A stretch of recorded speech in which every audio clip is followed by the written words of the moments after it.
بسم الله الحمد لله والصلاة والسلام على رسول الله وعلى آله وصحبه ومن والاه ثم أما بعد. To proceed.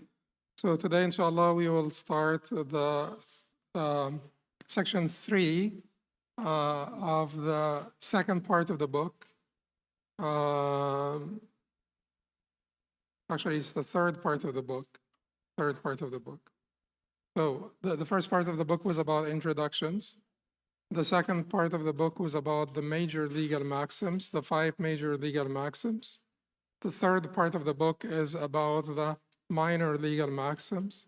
And the last part of the book will be about the legal controllers, the regulators, the so-called dawabit, al-Fiqhiyya. And we said they are maxims that have very limited scope. They regulate one ruling, or they are limited within one particular chapter. So these are the 4 different sections in the book.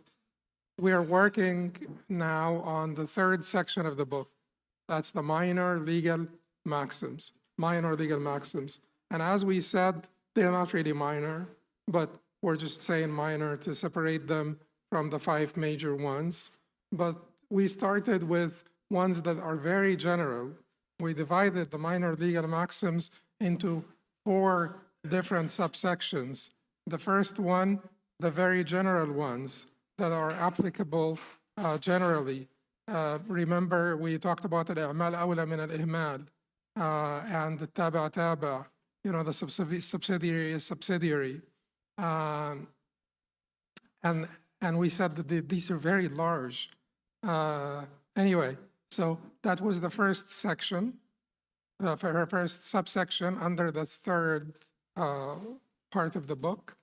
And then the second was about the maxims related to ijtihad and fatwa.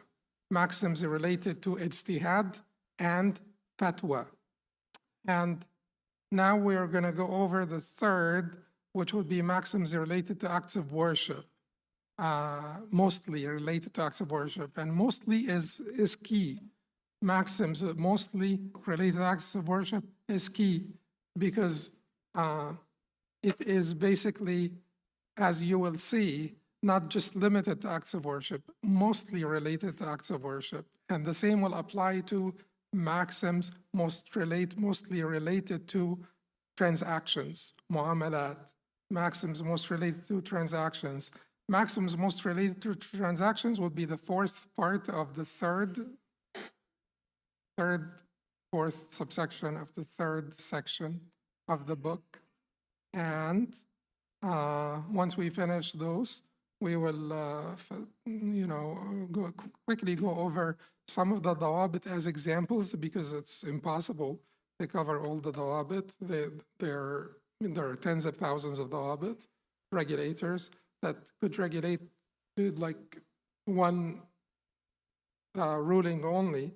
So we're about to finish. Maybe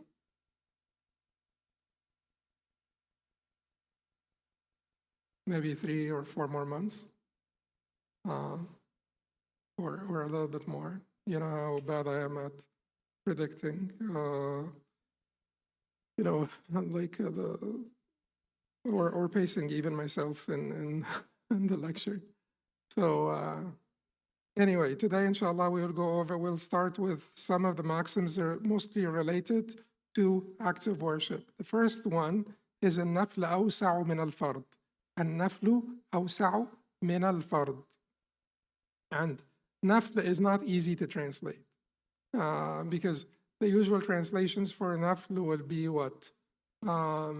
It would be supererogatory or voluntary or recommended, and it's just like hard. Like voluntary is basically much like more rashiq. Like it is basically easier to say than supererogatory, like more commonly known than supererogatory. The problem with voluntary is that it gives you the feeling that the other ones are not voluntary. Everything is, at the end of the day, voluntary. Salawat al-Khams, you do it voluntarily. Nobody forces you. They're wajib, but you're still doing it voluntarily. So anyway, so I chose supererogatory here. And the translation of the Qa'ida would be supererogatory acts allow greater latitude, greater legal latitude than obligatory acts.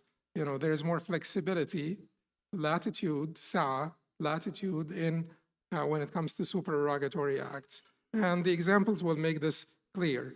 So, for instance, in nafl, in prayer, in you know, like in a nafila prayer, nawafil prayer, you could sit down even without an excuse and pray your prayer sitting. You don't have to be standing. Yes, the reward is less, but it's still allowable. Is it allowable to start out your dhuhr prayer sitting, or to sit in your dhuhr prayer and not stand? No, it's not allowable. Qiyam is a rukn, is a pillar, you know, in the prayer. Standing is a pillar in the prayer, or qiyam. In nafl, that's not the case. You could just do all of your nawafil sitting without an excuse, And many times, I've said this before, like if you want to do the night prayers and you're tired, just do them sitting. You can do them sitting. Now, like in nafla prayer, you could basically perform your nafla prayer on your mount, riding mount, when you're traveling. If you're traveling, you don't need to get off your riding mount or out of your car. You could basically do your nafla prayer.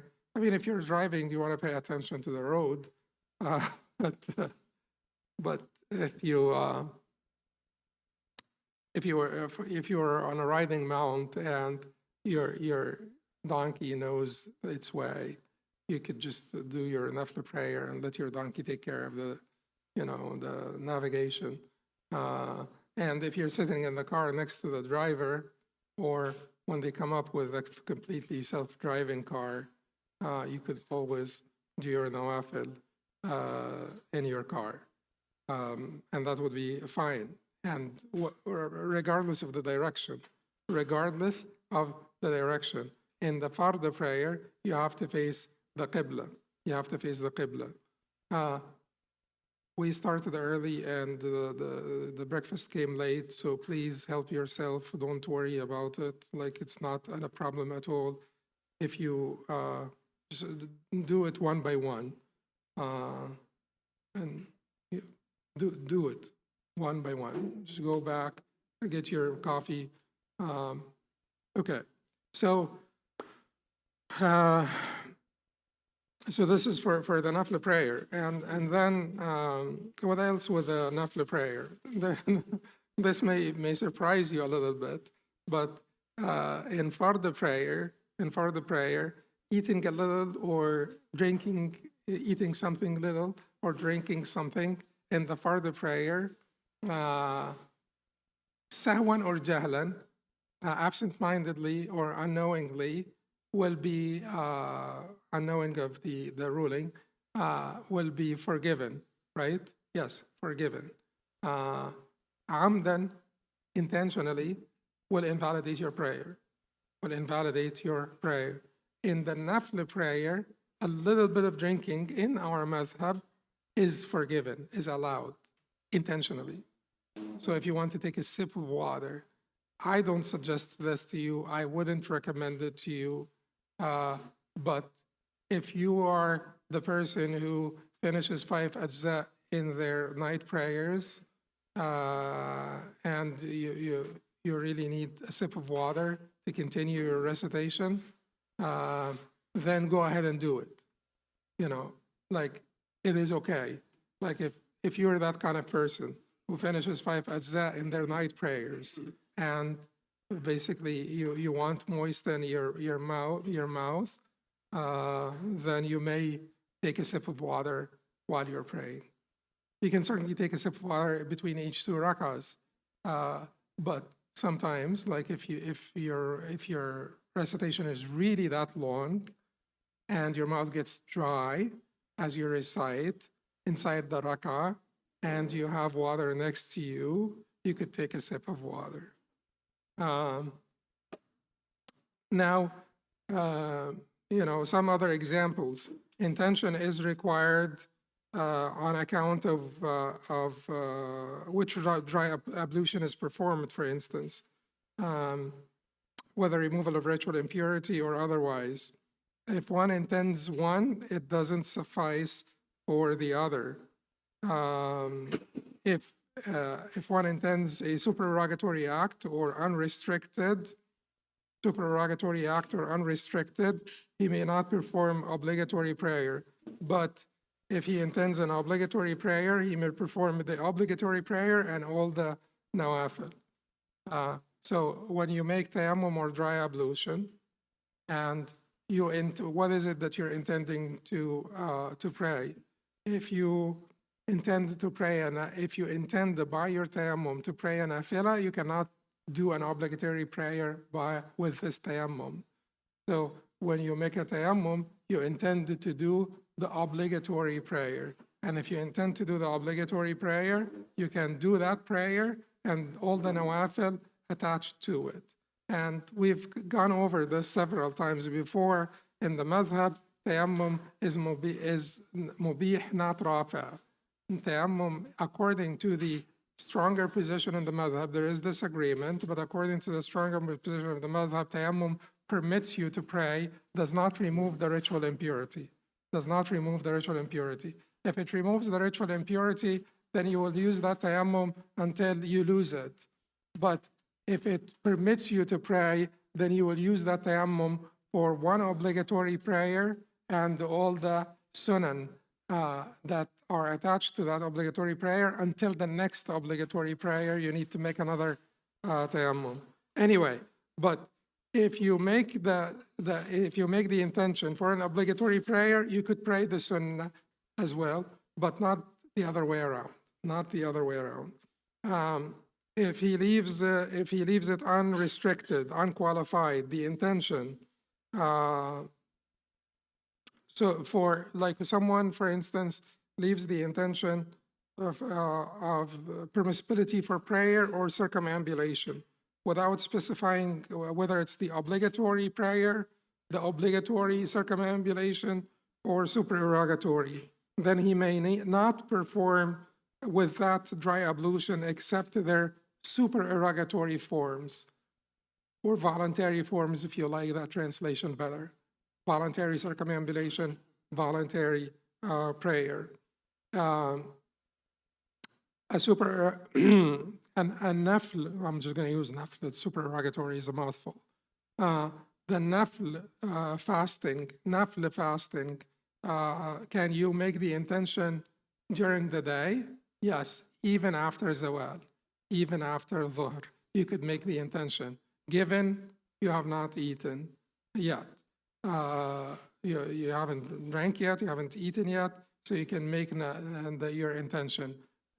Can you do that with the fard prayer, the fard fasting? No, you have to make your intention at night for the fard fasting. But for nafl, you wake up one day and you haven't had your breakfast and it is 11 o'clock, you say to yourself, well, why can't I finish the rest of the day? It's Maghrib is only at 4:30.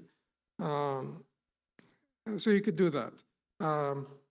It is also when it comes to invitation to walima or invitation in general, invitation to food in general.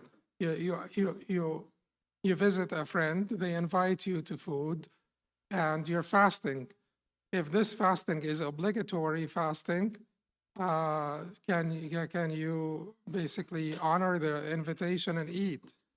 No, but if it is nafil fasting, you are recommended to honor the invitation and eat. You're recommended to honor the invitation and eat. Whoever enters into an obligatory act whose time is unrestricted, you enter into an obligatory act and the time for the obligatory act is unrestricted. You started to pray dhuhr, you have 3 more hours to do dhuhr. It is still unrestricted, unconstrained, maybe the better translation for المضيق والموسع. So you have like an obligation that whose time is constrained, مضيق, and obligation whose time is unconstrained, موسع. Like fasting in Ramadan, constrained, yes, because it is Fajr to Maghrib. Yeah, like you can't basically, there are no choices, no latitude here. It is that whole time is the fasting time. But Dhuhr, for instance, there is some latitude. So it is awsa, but it is not completely wasa. You know, it has still some limitations, but you have the ability to pray Dhuhr from maybe 1 p.m. until 4 p.m. That's, you know, or 3 something. That's your time for Dhuhr. So then you may say to yourself, you know, you start your Dhuhr prayer at 1:15, for instance, and then you remember that you should have done something. Can you interrupt your prayer and make a phone call? No, you cannot. You know, we're not talking about, you know, like there's like a blind person walking into trouble or stuff like this. Yes, you will interrupt your prayer in these cases. But I'm talking about, you know, if you forgot that you should have made a phone call or something, can you interrupt your prayer? No, you cannot discontinue an obligatory prayer. Can you do that with a nafla prayer? Yes, you can do that with a nafla prayer. And do you have to make up for the nafla prayer? You don't have to make up for the nafla prayer, at least according to us Hanbalis. This is a matter of controversy, but at least according to Hanbalism. At times, the scope of, you know, this is like a little exception, or even before this, I said that you can interrupt your nafla and you don't have to make up. Of course, the exception from this is Hajj and Umrah. Okay. If they have been invalidated. At times, and why is this an exception? Because Allah says in the Quran, وَأَتِمُّ الْحَجَّ وَالْعُمْرَةَ لِلَّهِ, you know, and complete Hajj and Umrah. So, of course, in the madhab, with like a text that is this explicit, atimmu, complete Hajj and Umrah, then they will have a problem not completing it. So, at times, the scope of supererogatory acts becomes more restricted, like faqid at-tahurain, the person who does not have water or the sort of the clean surface of the earth aside to make tayammum. So has no ability to wash, has no ability to do dry ablution or make tayammum. That person, and there are certain scenarios where, you know, you could imagine that. You could imagine in certain scenarios, you know, may Allah protect you, but sometimes in prison, if your hands are tied or something, there are certain scenarios where that could be the case. What do you do in this case? You ought to do your fard prayers, but you cannot do your nawafil. You cannot do your nawafil. Make up by zikr and dua, and you could continue to be in connection with Allah subhanahu wa ta'ala. But to honor the prayer, you will do then the fard. Why are you doing the fard? Because of the importance of the fard. You'll still do the fard. Umar radiallahu anhu thought that you wouldn't do the fard, but that's not, you know, that's not the position and afterwards adopted by the ummah. So with acts of worship of the same type, okay, so we're done with this. In nafla awsa' min al-fard. There is greater latitude in nafla than there is in fard. There is greater latitude, flexibility in nafl than there is in fard. And we've taken several examples. The next qaida, we're covering 3 qawaid today, inshallah. The next qaida, إذا اجتمعت عبادتان من جنس تداخلتا. So when acts of worship of the same type or same genus coincide, their actions overlap. واكتفي عنهما بفعل واحد إذا كان مقصودهما واحدا. And a single act suffices for both when their purpose is one. Single act suffices for both when their purpose is one. I may actually remove that second part from the qaida because the qaida is not meant to be like a paragraph. And then the second part also has contingencies, has details and contingencies, whether both of them will be fulfilled by a single act or one will be fulfilled and the other one falls away. There is a discussion about this. So what you should probably remember of the qaida is the first part: إذا اجتمعت عبادتان من جنس واحد تداخلتا or تداخلت أفعالهما. This is the al-Qa'ida al-Sa'diyya, number 41, and al-Rajabiyya, number 18.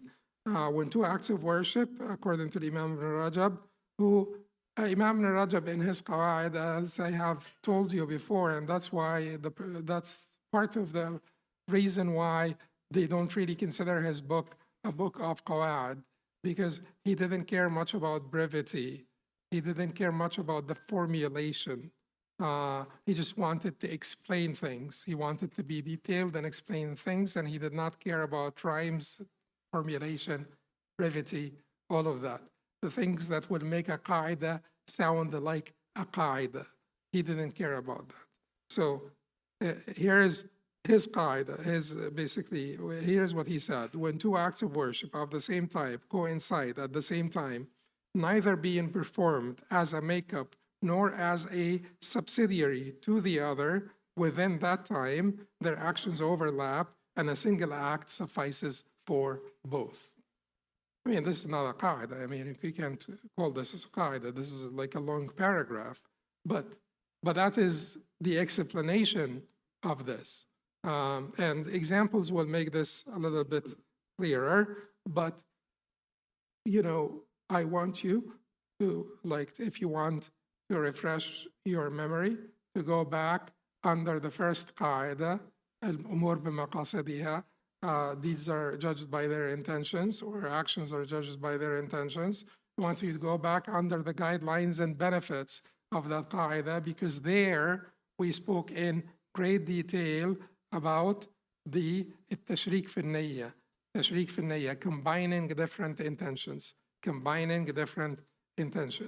And we spoke about shirk and tashriq, and shirk is when you do the ibadah wanting the pleasure of Allah and wanting something else in addition to the pleasure of Allah. And that is shirk, you know. And then you have, so wanting basically the pleasure of people or something like this. And then we talked about the tashriq fi niyya.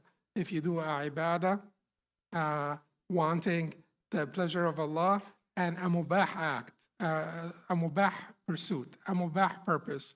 You're going to Hajj and you want to do some trade as well, or sightseeing on the way, or something of that nature. We've talked about this. We've talked about two ibadat, and we said that two furud cannot be done together. The exception would be Hajj and Umrah, because Umrah in the madhab is obligatory also, is a fard also. So two furud by default cannot be combined, except, like I said, for Hajj and Umrah. Qiran will have the same, will just be like Hajj, but you combine the Umrah in it. And then we've talked about having a niyyah for combining two nawafil together, and we said that this is basically the investment of smart people. Smart people invest in combining niyyat, different niyyas, like al-sadaqa was-sila, like al-umrah wa talab al-ilm, many things, you know, like the different salawat, the different nawafil.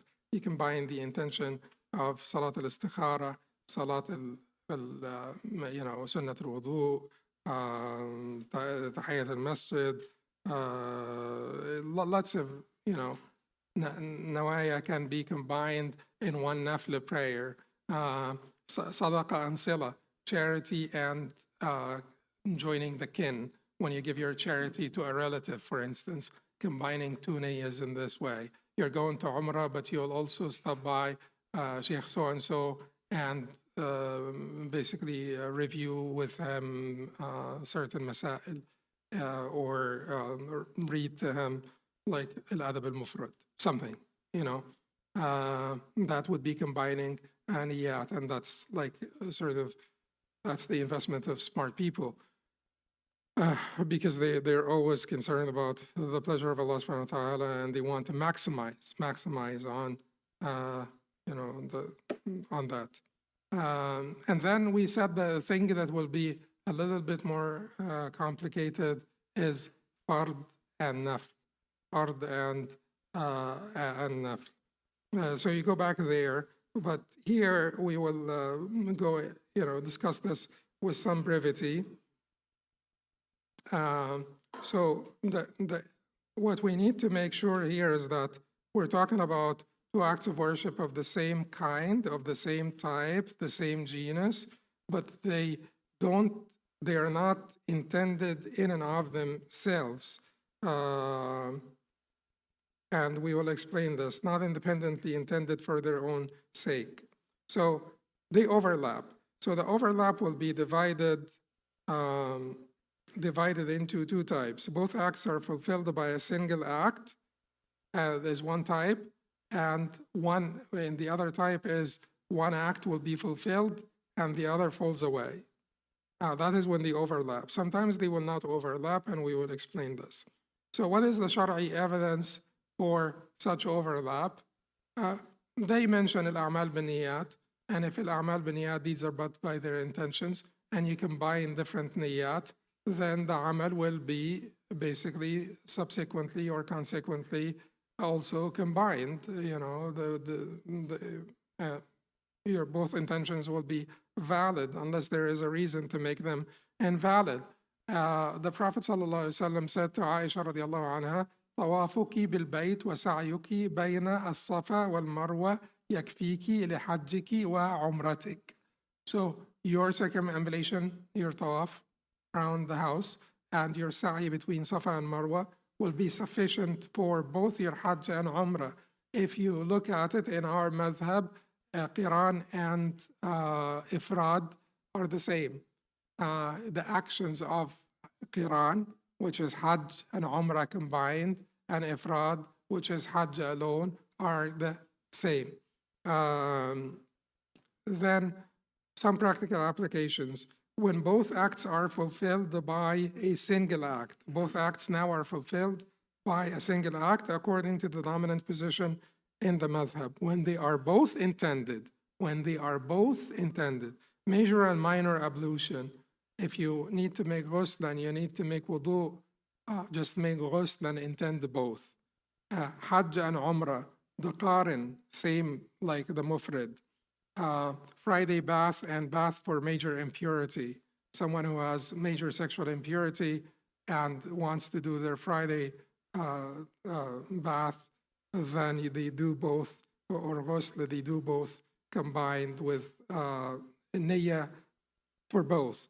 Combining udhiyya and aqiqah. And that's a little bit interesting because you would think that this is, each one of them is intended for its own sake. But anyway, they said that combining udhiyya and aqiqah.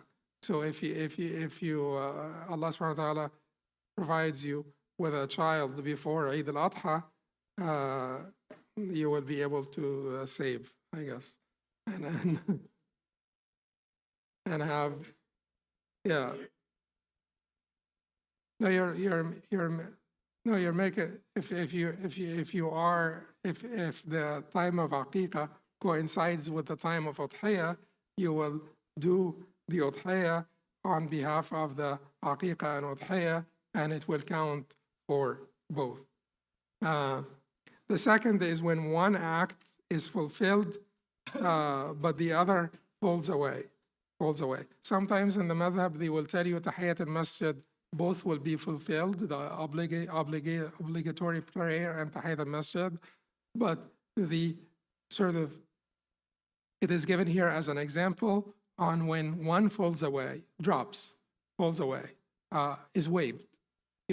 Which one is waived? Tahiyyat al-masjid. You come into the masjid. The Prophet ﷺ said, when one of you comes into the masjid, let them not sit down until they pray 2 rakahs. These are called tahiyyat al-masjid. Is it intended for itself, or it is simply that you wouldn't sit down before you pray any prayer? It is, you wouldn't sit down before you pray any prayer. So if you come into the masjid and they're praying dhuhr and you pray dhuhr with them, do you need to pray tahiyyat al-masjid? No, it falls away, drops, is waived.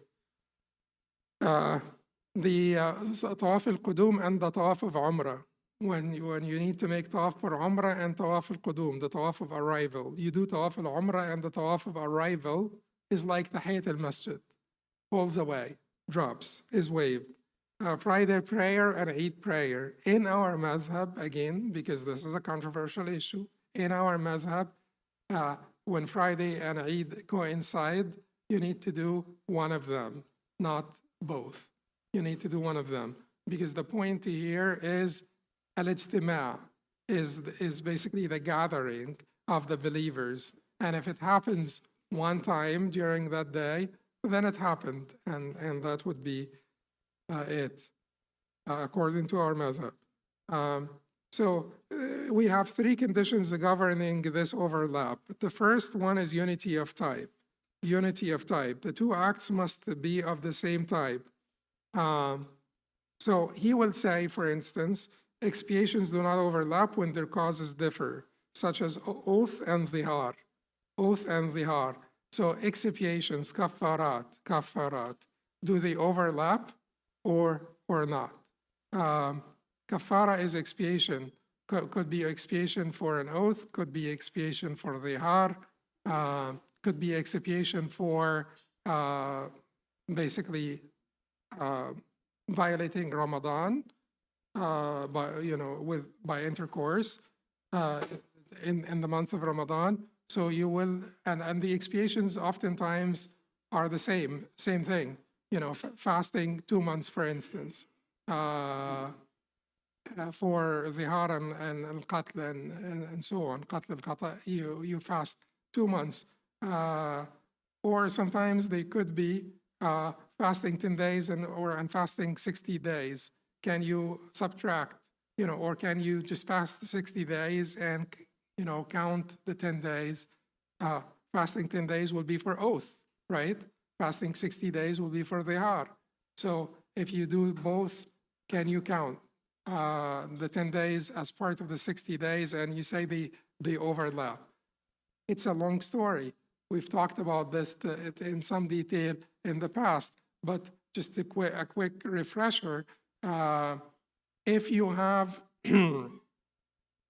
okay, so if you make different oaths at the different times, and you don't, like, by agreement, if you have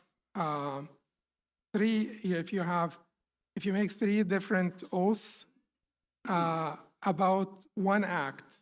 So, wallahi, I will not wear a wool garment. Wallahi, I will not wear a wool. Well, I'm not saying it. I'm not making the oath, but I'm just. Wallahi, I'm not wearing a wool garment. Wallahi, I'm not wearing a wool garment. Wallahi, I'm not wearing a wool garment. 3, right? And then I wear a wool garment. How many kafaras? 1. 1, because it is the same oath. Although I had 3 different utterances, but it is the same. If I say, wallahi, I will not eat from his food, I will not accept his gift, I will not, step foot in his house. What is that? that's three different actions, but it's one oath, right? Wallahi, I will not do this, this, this. These two scenarios in the madhab, these two scenarios within the madhab, by agreement, you need one kafara. You need one kafara. If you have not made a takfir, if you have not made takfir, when you violate the oath and you make takfir and you do another violation, then you need another kafara. But if you did not, then you need one kafara only. You need one kafara only. So you say, Wallahi, I will not basically wear wool. Wallahi, I will not eat honey. Wallahi, I will not visit Hassan. So these are three different utterances, three different actions. You violate all of them. How many kafaras? The stronger position in the madhab, which is not the madhab of the jumhur, not the madhab of the jumhur. Just be flexible. That's okay. That's fine. They disagree all the time. So stronger position in the madhab, one kafara. One kafara. Why? Because al-mujab wahad. So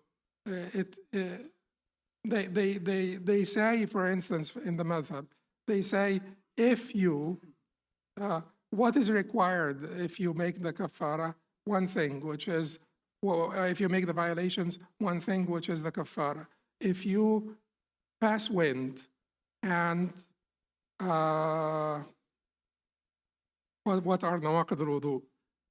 You know, if you break your wudu in different ways, how many wudus do you need to make? One wudu.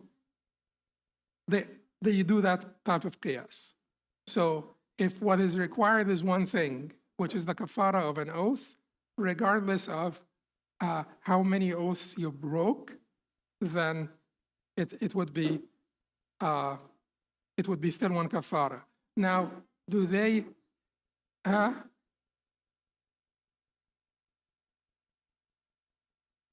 Or several settings, it doesn't matter.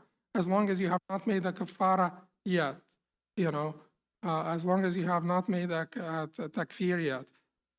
Now, it is a little bit different when it comes to, of course, when you have like an oath and zihar. Oath and zihar, do they overlap? No, they don't overlap. They do not overlap, despite the fact that tahrir raqaba, for instance, emancipation, for instance, you will have to emancipate for the oath and you will have to emancipate for the zihar, and they do not overlap. You cannot say, because the mujab here is separate. And zihar is when you, of course, most of you know this. Zihar is when you say to your wife, you're like my mother, or you're like the back of my mother. So oath and zihar and qat, these things, although it is the same, you need to fast 2 months. You will fast 2 months for this and 2 months for that. You will emancipate for this or emancipate for that. They do not mix. They mix if it is the same thing, oath, kafara of an oath, even if they are different oaths. Do they do the same thing with zihar? No, they don't do the same thing with zihar. So if you make zihar of, you know, if you have like 4 wives and you make zihar of the 4 wives, then with 4 utterances, then you will need basically to expiate for each one of them. And if you expiate for one that is unknown, if you just do an expiation without designating which one you're expiating for the zihar, for its zihar, then how do you determine? From last time, drawn lots, qara, drawn lots. Okay. Now, Okay, so that is tadakhul. You know, tadakhul in expiations applies to oaths if you have not made takfir yet. But if they have different causes, oath, zihar, mistaken killing, then there is no overlap between expiations, although all of them are called expiation, although it could be the same thing, fasting 2 months, but they have different causes. So that's the first condition. The second is neither act being independently intended for its own sake. So combining makeup fasting, for instance, of Ramadan with the 6 days of Shawwal. You combine your like makeup fast for Ramadan and the 6 days of Shawwal. Does that work? No, it doesn't. Combining makeup fast of Ramadan with the 10 days of Dhul Hijjah.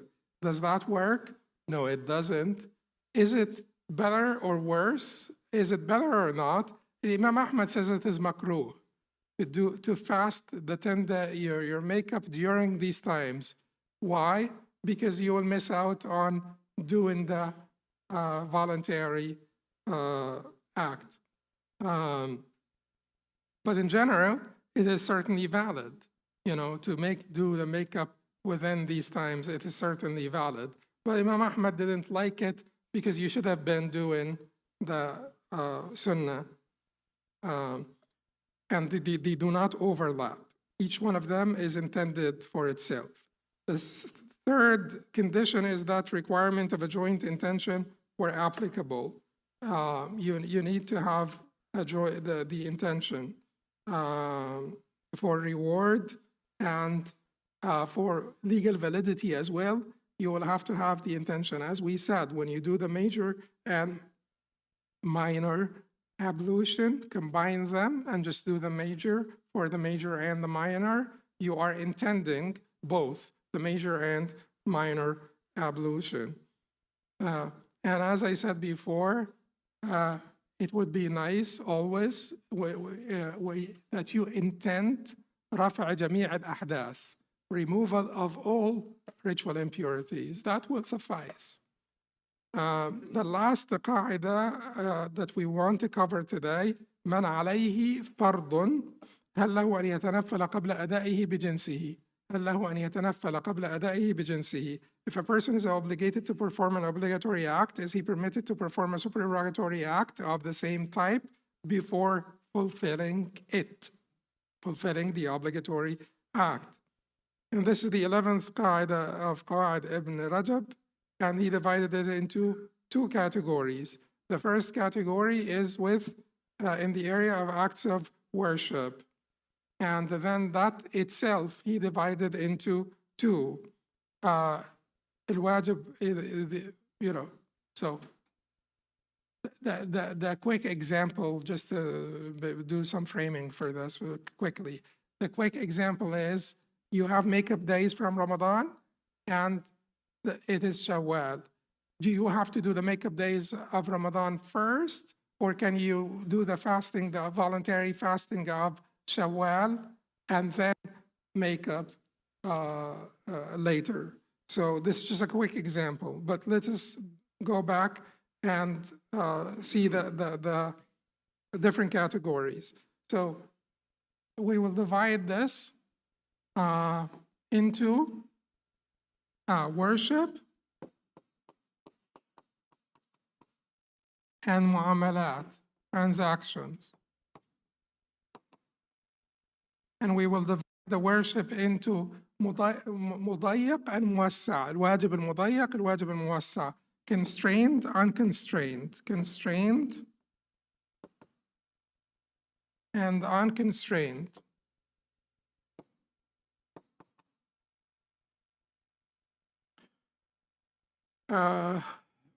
Okay, so he says, if the obligation is unconstrained in time, performing the supererogatory acts before fulfilling it is permitted. You know, so it is, it's time for Dhuhr. Okay, time for Dhuhr comes in. Can you pray 20 rak'ahs before you pray Dhuhr? Yes, you can. Actually, you do see some people like before Zohar, and you figure like when are they stopping? So Jazakallah khair, it's fine, it's good. But anyway, so there are 4 rak'ahs before Zohar, but you really see some people like, you know, they just keep at it, like, you know, you lose count with them. So, but that's fine. That's fine because the Dhuhr has, is wajib muwassa, not mudayyak, unconstrained, not constrained. Okay. One may perform as many supererogatory prayers, likewise, fasts before making up, according to Ibn Rajab. According to Ibn Rajab. Because Ibn Rajab feels that if makeup for the fast is muwassa, like you can make it for the fast until next Ramadan, then why not defer the makeup and basically do your 6 days of Shawwal, do your 10 days of Dhul Hijjah, do whatever you want to do, and then make up later. That's a position in the madhab. And that's the position that the mutawassitin seem to have been more inclined toward. But the madhab, according to al-Mutakhirin, is that you can do that. Because of a weak hadith where the Prophet ﷺ said, whoever fasts, whoever fasts a voluntary fast before making up the days from Ramadan, فَلْيَقْضِهِ, let him make up for that fast because it doesn't count. It's in, and this is a weak hadith, but they acted on it. They acted on it. But you will find a lot of controversy. You will find the Hanabila upholding the position of the position that Ibn Rajab upheld. He feels that this is muwassa, that makeup is muwassa. I have latitude. I have basically flexibility to defer the makeup, but as long as I make it before the next Ramadan, So this is just an example, that according to the Ibn Rajab and many from the middle generations of the madhab, you could do your voluntary fasting before your makeup, the Ramadan makeup fasting. And in this case, it would be consistent with the qaida or not. What's the qaida? The qaida was made in interrogative formulation, like in the form of a question. And in this case, because he's not making a commitment in the formulation of the qaida itself, not making a commitment. هل له أن يتنفل قبل أدائه بجنسه? Is he permitted to perform? So he left the qaida itself, and we've talked about this before. And you call this a qaida to begin with. If it is in the form of a question, can you call it a qaida? Should a qaida be affirmative, definitive affirmative, not in the form of a question? Anyway, we had a long discussion about this before. But as long as you understand that this qaida is actually a question, you're fine. So now, if the time is restricted or the time is constrained, of course it's not valid to do the sunnah before the fard if the time is constrained. If the time for the obligatory prayer becomes constrained, you only have 5 minutes until the time ends for Dhuhr. Should you be doing sunnah prayers? If you only have time enough for the fard prayer and the time would end, is your sunnah valid? No, it's not. It's not valid because this is a time that you should be involved in undesignated supererogatory prayers before making up. We have 2 views. The madhab is that it is invalid. Why? Because the Prophet ﷺ said, من نام عن صلاة أو نسيها فليصليها إذا ذكرها أو حين يذكرها ليس لها كفارة إلا ذلك. whoever sleeps over or forgets the prayer and then remembers it, let him pray it once,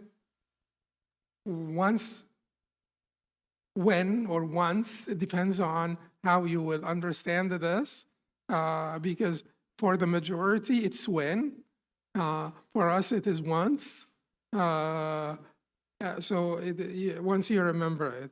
So it is mudayyak, it is constrained, it's not unconstrained. It's not like, take your time and make up.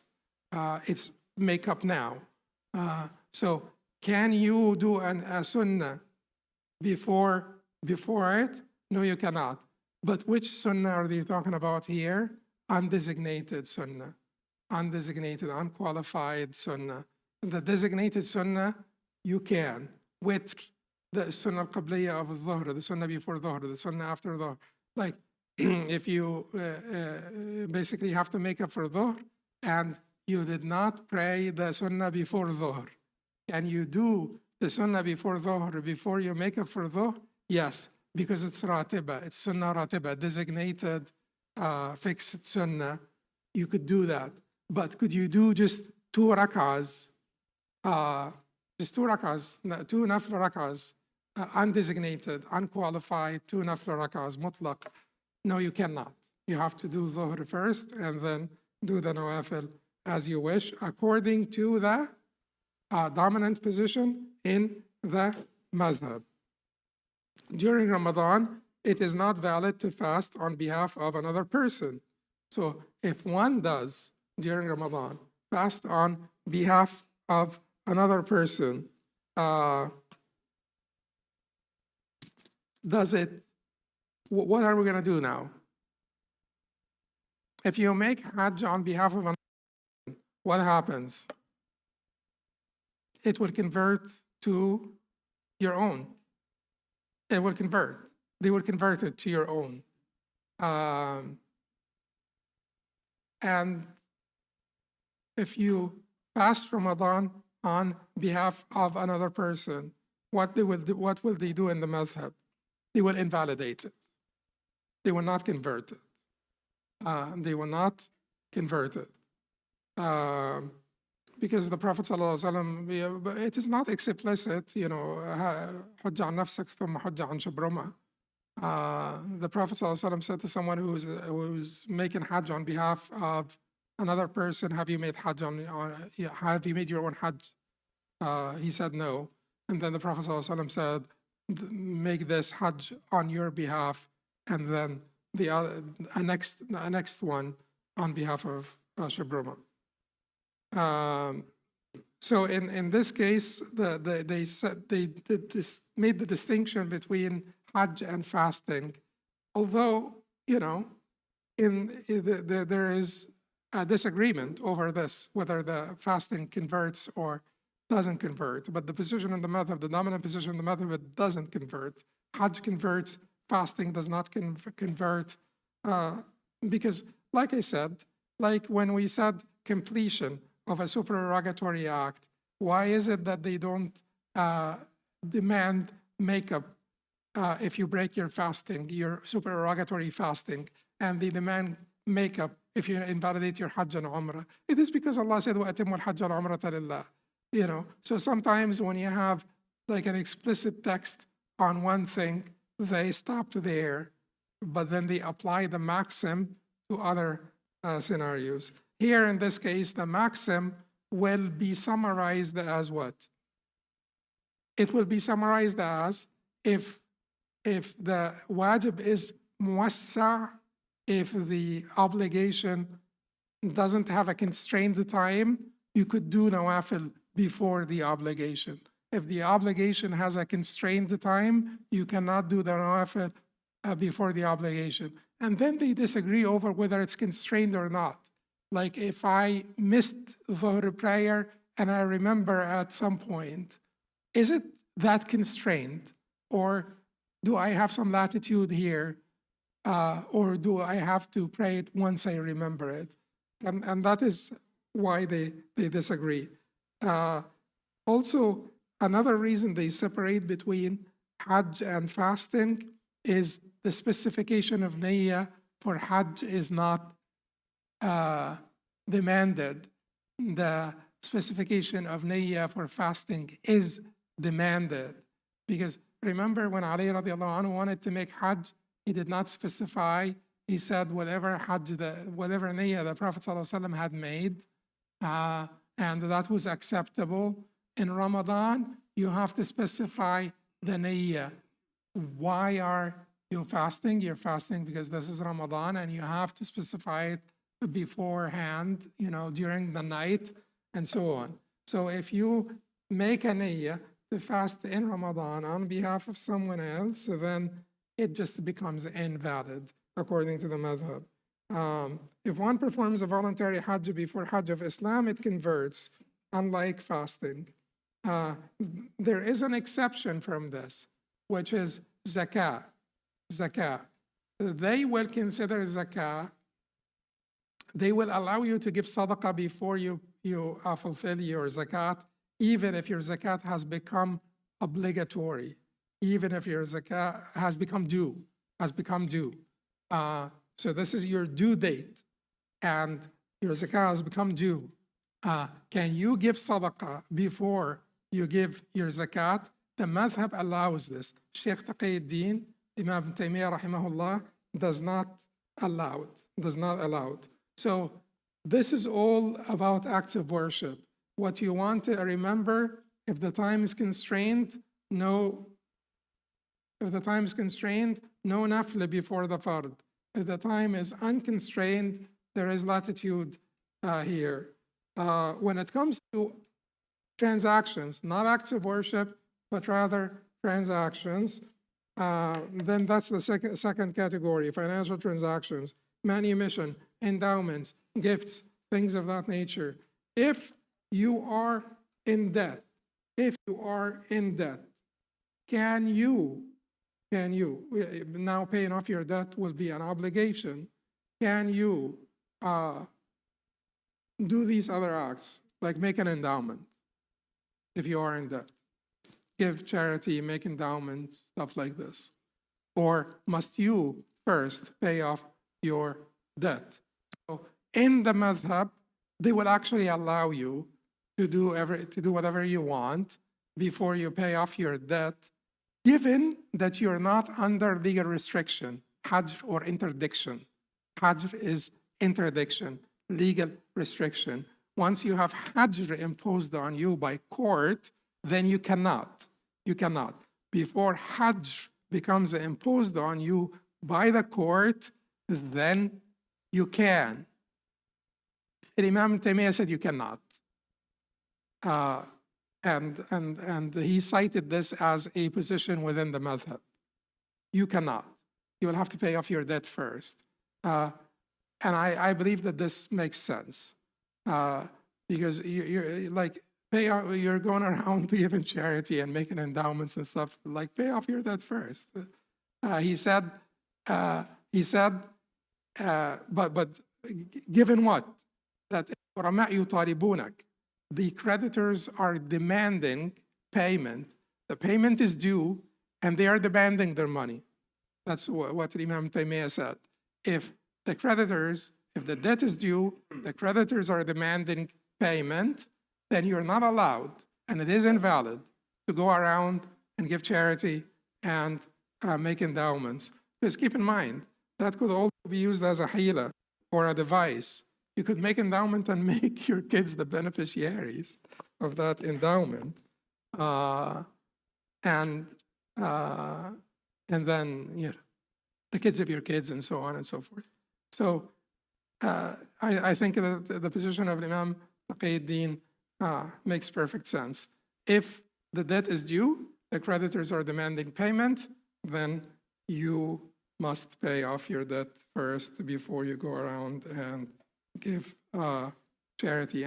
But this is actually applicable nowadays, because there are those people who take that very lightly,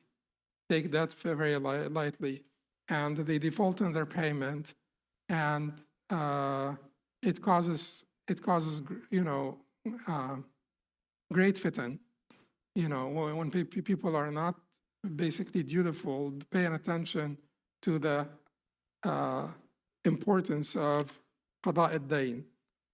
Pay off your debts, all of your debts. Try to pay off your debts to be debt-free as much as you can, because it is questionable whether these acts of goodness will be valid or not without payment of your debts. That brings us to the end of today's session, where went over some of the maxims that are related to acts of worship. We will have 2 more sessions, 1 or 2, depending, more sessions on this section, and the next will be about the maxims related to transactions. قولوا قولي هذا واستغفر الله لي ولكم سبحانك اللهم وبحمدك أشهد أن لا إله إلا أنت أستغفرك وأتوب إليك. And it is 9:04. Let's come back at 9:11.